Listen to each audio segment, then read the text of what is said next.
A oração não é só uma apresentação. A oração é comunicação com Deus, contato com Deus. A história bíblica revela um processo evolutivo na oração.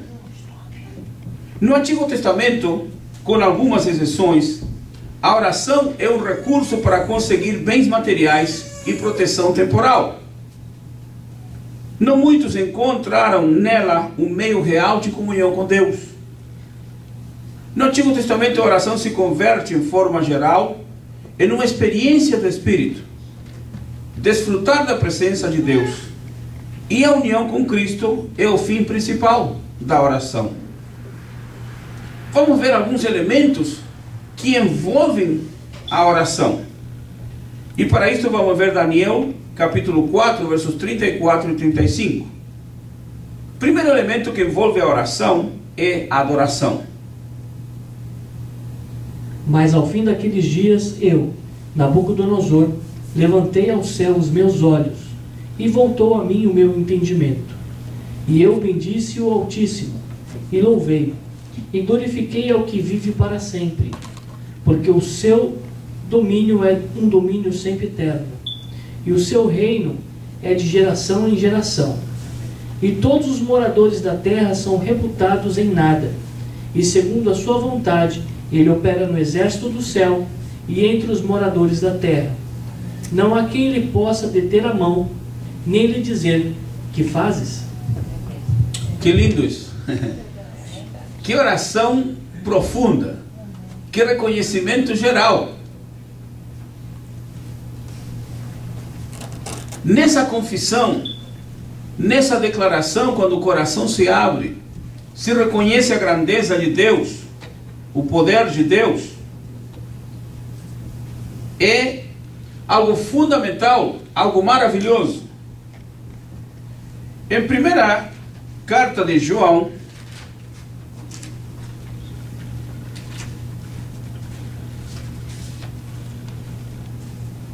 no capítulo 1, versículo 9, está escrito o seguinte: se confessarmos os nossos pecados, Ele é fiel e justo para nos perdoar os pecados e nos purificar de toda injustiça. Este texto está apresentando um segundo elemento também na oração. Este segundo elemento é o elemento que envolve a confissão de pecados, o reconhecimento do erro, o reconhecimento do mal. Mateus 7 e 7, e logo depois Filipenses 4 e 6,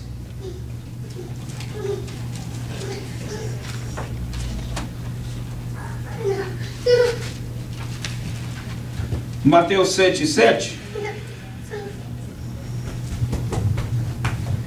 pedi e dar-se-vos-á, buscai e achareis, batei e abrir-se-vos-á. Então a oração envolve também a súplica.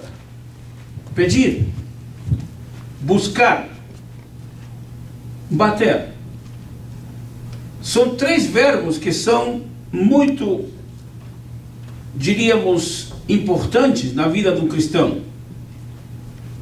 Pedir é uma coisa que o crente sabe fazer, não é verdade? Graças a Deus por isso. O importante não é pedir, o importante é receber. Em segundo lugar, temos o verbo buscar.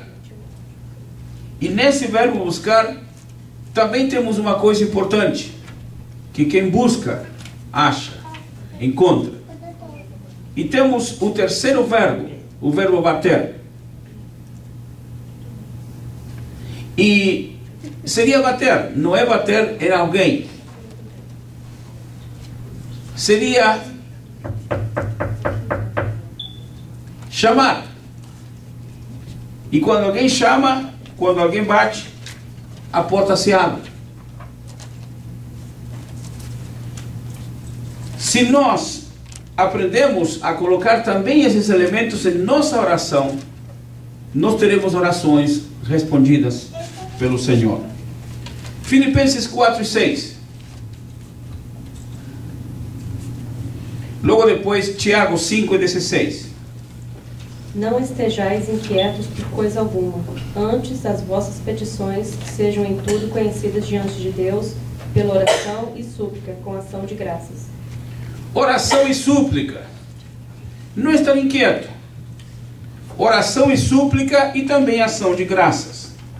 Vamos ver em Tiago 5,16 um outro elemento que deve ter a oração que chama intercessão. Tiago 5,16 é o momento quando nós oramos por outras pessoas, intercedemos por alguém. Confessai as vossas culpas uns aos outros e orai uns pelos outros, para que sareis. A oração feita por um justo pode muito em seus efeitos. A oração feita por um justo. Aí você dirá, mas tudo bem, eu não me encaixo nessa classificação. Justo, segundo a Bíblia, é aquele que é justificado pelo Senhor. Justo é aquele que foi perdoado pelo Senhor. E um outro elemento que a nossa oração deve envolver está em Filipenses capítulo 5, verso 6, que é a ação de graças. Bem, está errado aqui, ação de graça, não é capítulo 5. Tudo bem, houve um erro de grafia aqui. Se nós nos posicionarmos dentro desse projeto, nós vamos terminar com as nossos textos, que hoje foi bastante texto mesmo. 4 e 6.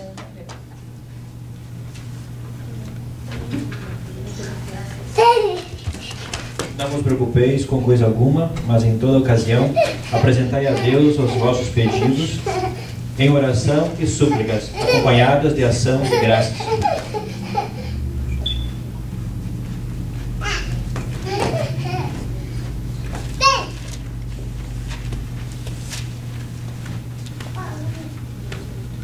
A oração é uma grande oportunidade que nós temos de falar com Deus, de apresentar os nossos projetos, as nossas petições, os nossos desejos. Também adorar ao Senhor, glorificar o seu nome.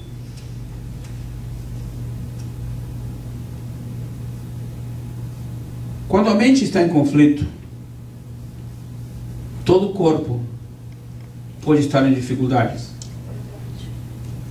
Se a nossa mente não está calma, se o nosso coração não está tranquilo, nós vamos ter dificuldades para entender, para posicionar-nos, para fazer. Uma mente submissa ao Senhor aceita a direção de Deus, pois depender de Deus é a melhor coisa que pode acontecer. E aqui vem uma coisa que é fundamental. Aqui vem aquilo que se relaciona com a voz de Deus, com o falar de Deus. Poderíamos dizer, com a resposta de Deus para nós. Em primeiro lugar, a voz de Deus sempre é consistente com a sua palavra. Ou seja, a voz de Deus sempre concorda com sua palavra. A voz de Deus nunca vai estar distante da sua palavra. Nunca.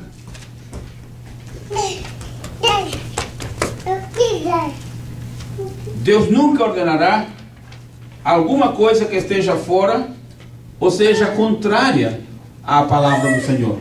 Nunca vai fazer. Porque Deus sabe que aquilo que Ele deu é a sua palavra. Todas as coisas que vão acontecer devem estar vinculadas, relacionadas, devem estar interligadas com a sua palavra. Aquilo que Deus determina, aquilo que Deus manda, aquilo que Deus ordena, tem que estar em sintonia com a palavra. Se não está em sintonia com a palavra, não é Deus. Deus nunca vai ordenar alguma coisa que esteja fora da sua palavra, ou que seja contrário à sua palavra. Muitas vezes Deus não responde rapidamente às nossas orações, é para provar a nossa fé e para ver também a nossa paciência. Uma pessoa que não é submissa sempre terá dificuldade para enfrentar e aceitar a voz de Deus, porque Deus fala e a pessoa não obedece. Deus fala e a pessoa não entende. Deus fala e a pessoa não faz. Em segundo lugar, a voz de Deus sempre estará consistente, em acordo com seu caráter. Eu encontro um versículo em primeira carta de Paulo aos Coríntios, que diz o seguinte, 1 Coríntios capítulo 14, versículos 23, 33 e 40. O versículo 23 diz: se, pois, toda a igreja se congregar num lugar, e todos falarem línguas estranhas, e entrarem indoutos ou infiéis, não dirão porventura que estáis loucos? Esse é o verso 23. O verso 33 disse: porque Deus não é Deus de confusão, senão de paz, como em todas as igrejas dos santos. E logo depois o versículo 40: mas faça-se tudo decentemente e com ordem. Esta ordem, este preceito, esta determinação não se aplica só à oração, não se aplica só a falar línguas estranhas, não se aplica só ao momento da adoração, da liturgia dentro da igreja. Esta decência, esta ordem, esta coerência, este sincronismo tem que ser em todas as áreas da vida cristã. A voz de Deus sempre é consistente com seu caráter. Deus é um Deus de ordem. Se a vida do crente está desordenada, se a mente dele está desordenada, se as atitudes dele não são atitudes coerentes, logo se entende que há pouco de Deus nessa vida. Há muito pouco de Deus nessa família. Há muito pouco de Deus nessa pessoa. Uma vida de incoerência, uma vida de altos e baixos, uma vida de descontroles muito grandes. Deus não está predominando nessa vida. A pessoa não precisa dizer eu sou crente, ou eu estou buscando a Deus. Pode até dizer. E há pessoas que às vezes é pior, porque algumas pessoas, quando sobem alguns púlpitos para falarem, nos púlpitos parecem santinhos, anjinhos, abençoadinhos. Nas casas não são tão santinhos, no trabalho não são tão abençoadinhos, na rua não são tão convertidinhos. Então essa incoerência, isso grita muito alto, isso fala sem palavras. A voz de Deus é consistente com seu caráter, na vida do cristão, na família do cristão, nos projetos do cristão, na atitude do cristão, no comportamento do cristão. Tem que haver decência e ordem, tem que haver coerência. Amém?